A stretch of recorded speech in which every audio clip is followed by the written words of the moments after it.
Hi guys! Hey, we are going to do some devotions this week, and I have a couple of really cool stories that I want to share with you that we would have done together in class. When it's devotion time and religion time this week, I really want you to maybe find a song or two that you love. I sent some ideas last week of some songs we've done in class. You could do Red Letters. You could do what is it called? Here I Am to Worship. That's a great one, talking with about Easter, and any other like fun Christian songs that you want to sing before or after we talk together. So this one's called The Parable of the Lily, one of my favorites. Again, I have a lot of favorite books, as you know, and this one I'm going to read and then I'll show you the picture. Okay. So, one wintry day, the farmer's young daughter shuffled through the snow, headed for the mailbox at the end of the lane. Brr, it was cold. Looks like a couple days ago around here, right? When it's been snowing. She peered inside the mailbox and found a small white envelope. Surprise! It was addressed to her. Dear Maggie, the letter began, I'm sending a very special gift just for you. Look for it soon. Maggie loved getting presents, especially a gift as mysterious as this one. When would it come? Who was it from? What would it be? The farmer's daughter waited and waited, and some days patiently, some days not so patiently. Then one very ordinary afternoon, a box appeared on her doorstep. The gift had arrived.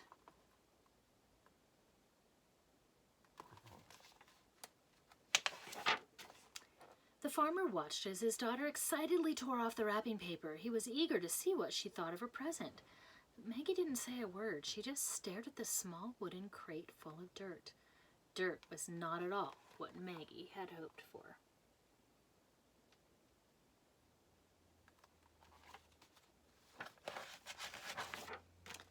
Poking out of the soil was a small piece of paper that told Maggie how to care for her gift. Hide in a cool, dark place. Water is needed. When spring comes, bring it into the light. Then she knew it must be a growing thing, like a bulb that would someday bloom into a plant.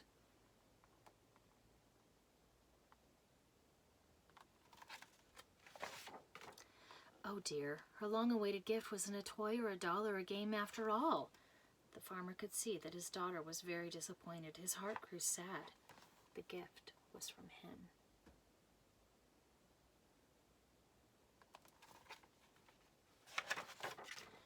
With a sigh, Maggie carried the wooden box down the steps into the darkest corner of the cellar and left it there on a shelf.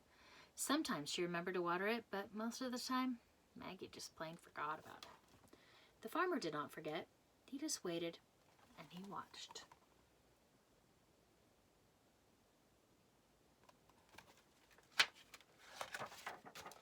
Spring came at last. The air was warmer and the gray skies had melted into robin eggs blue. What a welcome sight the sun was!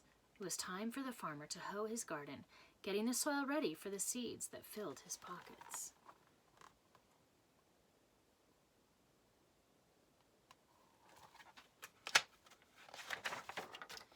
Maggie wanted to help, so she marched down the cellar steps to get her own Maggie-sized gardening tools, and that's when it happened.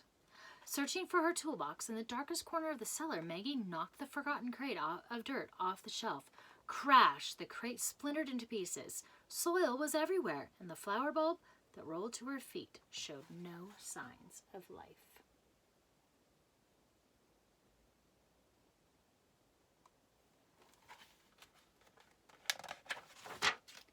What a mess! Maggie was mad at the box and even madder at herself, and she swept up the dirt and threw away the broken box, grumbling under her breath.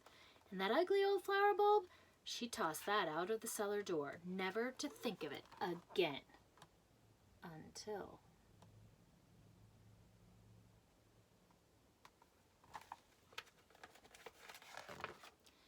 Maggie woke up earlier than usual Easter morning. A warm breeze blew through her bedroom window, and the chirping birds seemed to call her name. Still dressed in her nightgown, Maggie tiptoed out into the garden. She was hoping to find some daffodils or tulips to decorate the table for Easter breakfast.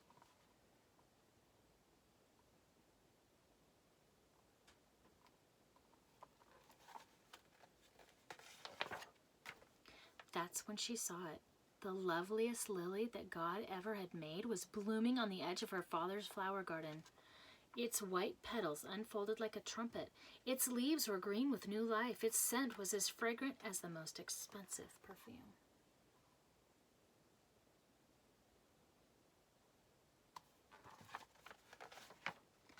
Maggie knew all at once what had happened. She didn't know whether to laugh or cry or shout with joy. So Maggie did all three at once.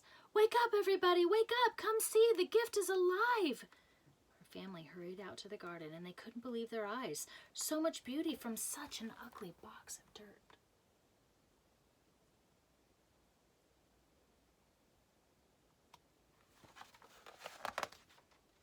Maggie noticed the farmer standing in the doorway, quietly watching. His smile gave away his secret. "Father, it was you who gave me the lily," Maggie squealed with delight. Suddenly, her little girl's smile began to fade. Oh dear.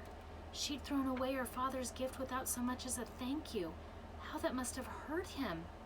"I'm sorry, Daddy," she said, putting her little arms around his big waist. "Will you forgive me?" "Oh, my child," the farmer whispered back.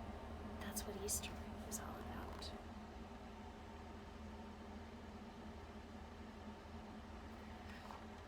So as we were reading through, you can see just the little tulip, or the bulb there. As we were reading through, I hope that you remember what a parable is. Remember, that's a story, an earthly story with a heavenly meaning, and how the story of the dad in the story is God, and he sent Jesus. Nobody noticed him for a long time. A lot of people just like, he's any other guy, what's going on? And then he was killed and that's this week, is Holy Week, Good Friday. But that wasn't the end of the story, as we know. And the trumpet sound, I mean, that's going to be amazing when he comes back again. But also, thinking of the lily and how just a bulb that doesn't look alive, but just like Jesus was in the grave, but he was not dead. He was doing work, right? And he was completing what he came to do, and that was to die for us and rise again so that we could be in heaven too. So I hope you enjoyed this story and really think about the gift that God gave us, especially this week as we walk through his final week on earth. Love you guys. Hope to see you soon. Talk to you later. Bye-bye.